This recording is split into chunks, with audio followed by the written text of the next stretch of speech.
surgery resident in the East Coast of Pakistan. So I'm gonna my presentation is about non-traumatic chronic subdural hematoma in myelodysplastic syndrome. First of all, I'm gonna talk about the chronic subdural hematoma and then myelodysplastic syndrome, which is a rare finding. This presentation is about my recently published article. It's a case. So, first of all, chronic subdural hematoma. What is subdural hematoma? Subdural hematoma is basically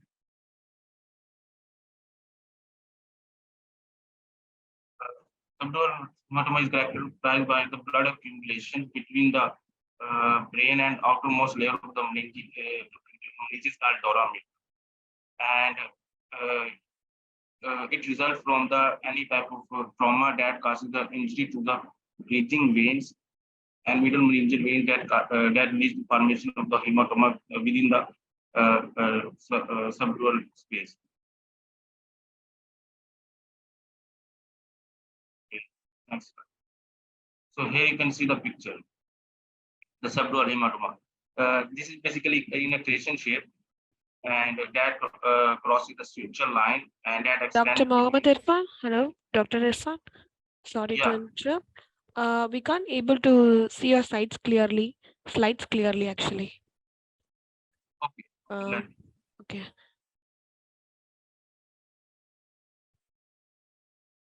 Can you please give an option on the top that is that enable editing? Enable editing on the top of your screen. Enable editing on top of your screen. Just click that enable editing icon.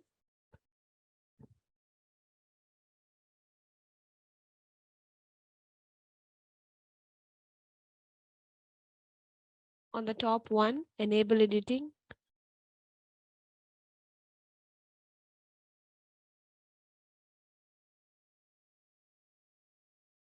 Now you can see the screen.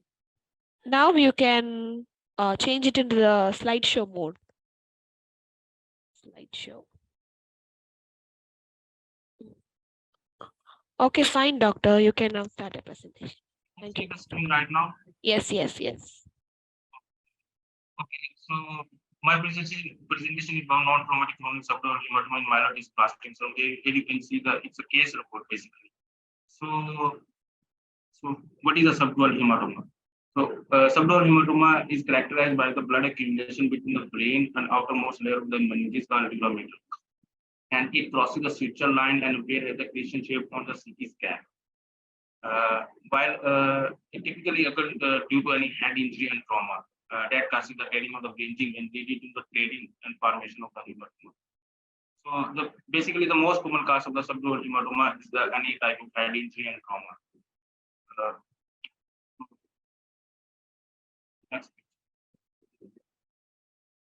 Here you can see the picture of the subdural hematoma, which is extend from the brighter and frontal regions and crosses the suture line. That is the crescent shape, and it causes the midline shift towards the unaffected side. So types of subdural hematoma. There are 3 types of subdural hematoma depending upon the duration of the hematoma. So if hematoma occurs within the 1 week after any traumatic event, then it is the acute subdural hematoma. If it occurs within 1 week to 3 weeks, then it will be a subacute subdural hematoma.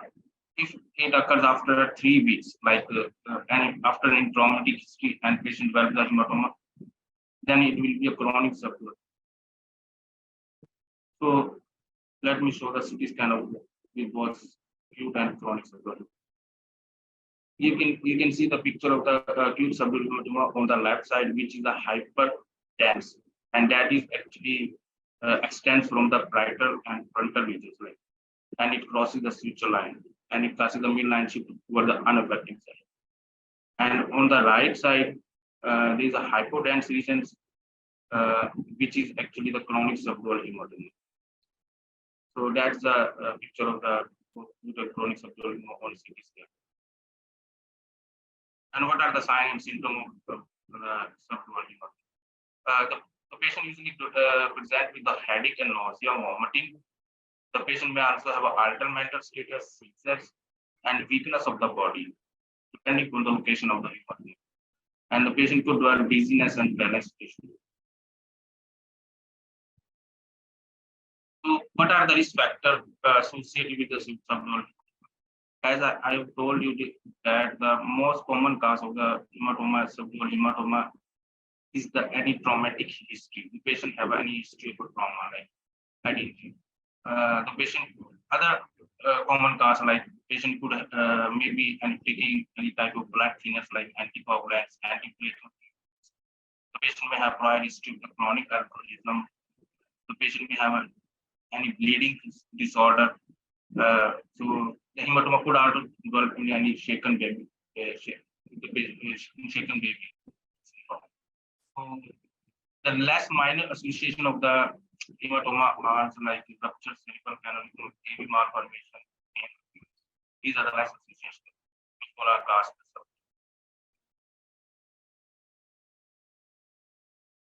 So, what are the treatment options for subdural hematoma? If the volume of the hematoma is less than 30 ml, then the patient will be just observed and monitored. If the volume and the patient will be given a medication like anti-seizure drugs, pain relievers. If the volume, if the large hematoma like the volume is greater than 30 ml, then the procedure called per-hole drainage will be done in case of the chronic subdural hematoma. While in case of the acute subdural hematoma, decompressive drainage is done. So what's the prognosis of both acute and chronic? So, prognosis of acute subdural hematoma is poor as compared to the chronic subdural. The survival rate for patient is 80.3% for chronic subdural hematoma, while the 69.7% for acute subdural hematoma after any surgery.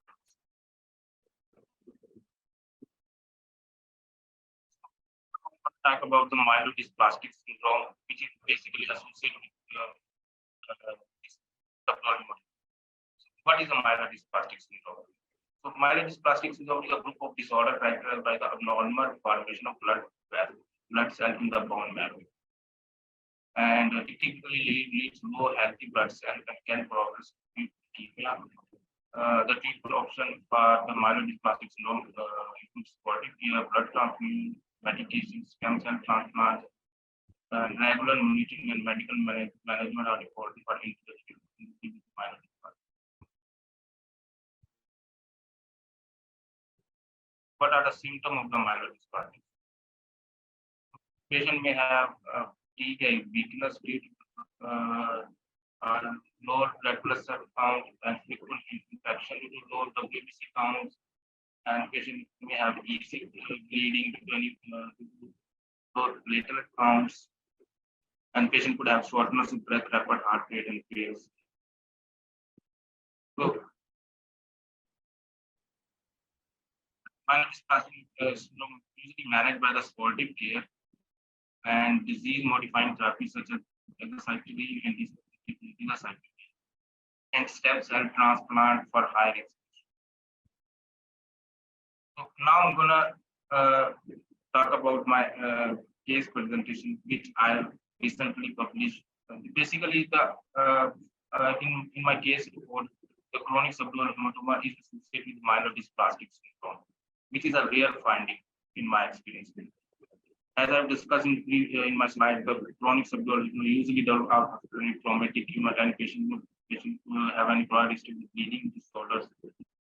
So, in my case report.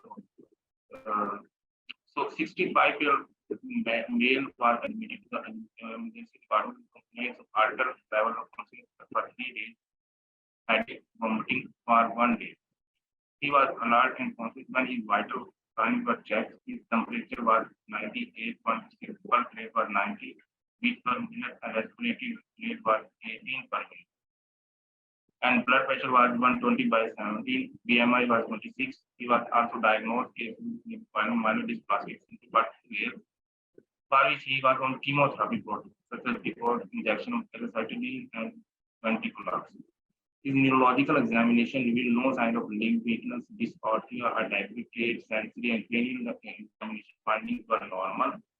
However, his pupils were mildly reactive and plantar flexors were bilaterally upgoing. His GCS score was 14/15. However, the other systematic findings were insignificant. And when the lab were done, the lab serum blood test showed RBC count 2.58 into 1030, hemoglobin level at 6.3 gram per deciliter, mean corpuscle volume 71.6, metabolite 16.4%, literal count of 20 into 10,000, count of 25%,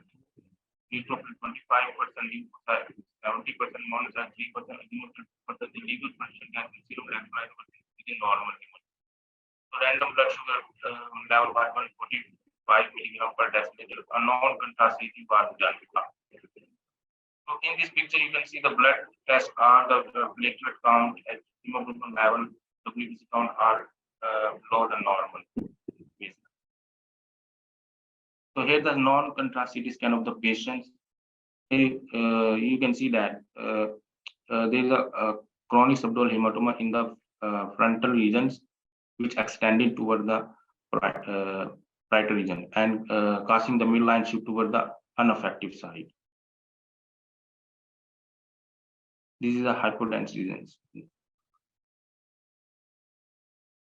And what we done for the patient, we actually, first of all, we transfuse the platelets, RBCs to the patient, and we give the mannitol and levetiracetam to the patient. Then surgical procedure called burr hole trephination was done. The patient was observed in the recovery ward for 24 hours after the surgical procedures. So here you can see the post-operative CT scan of the dead patients. So you can see that. So hematoma actually has been evacuated from the subdural space, and you can see that the midline shift has been reverted to the normal positions. This is the post of CT scan of that. So now I'm going to talk about the association of myelodysplastic with chronic. So association of myelodysplastic syndrome with spontaneous chronic subdural hematoma is a unique finding. And in the previous literature, there are few cases reported about these associations. So non-traumatic chronic subdural hematoma have been seen associated with some other conditions such as amyloidosis, intracranial meningioma, arachnitis, and atriovenous fistula. Okay. To conclude, so by reporting this case, it is emphasized for the consideration of the myelodysplastic syndrome, one of the underlying risk factors for non-traumatic chronic subdural hematoma. So, and it also highlights the early detection and management of chronic subdural hematoma associated with myelodysplastic syndrome for better outcome.